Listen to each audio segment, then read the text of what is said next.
नए नए audio video सबसे पहले देखने के लिए हमारे YouTube channel DD production house को लाल बटन दबा के सब्सक्राइब कीजिए और घंटी के निशान को जरूर दबाइए।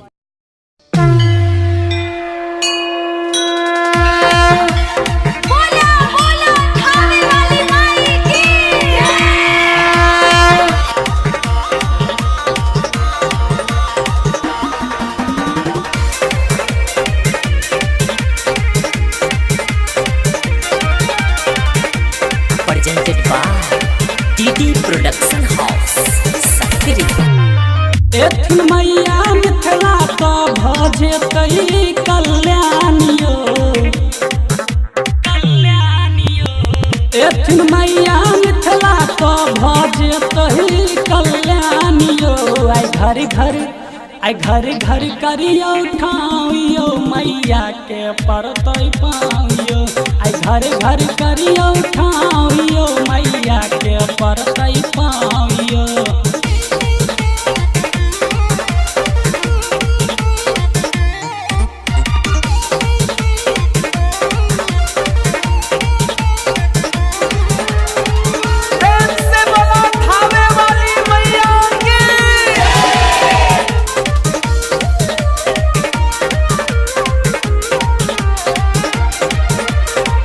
मन बड़ी भावे माई के लाल रंग चुनरियो।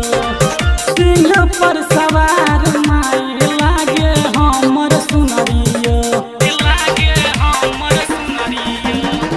मन बड़ी भावे माई के लाल रंग चुनरियो। सिंह पर सवार माई लागे हमर सुनरियो। सात बहिन झूला झूले मिया के छावियो।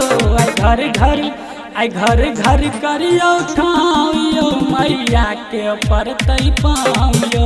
आई घर घर करियो ठाइयो मैया के परतई पाइयो।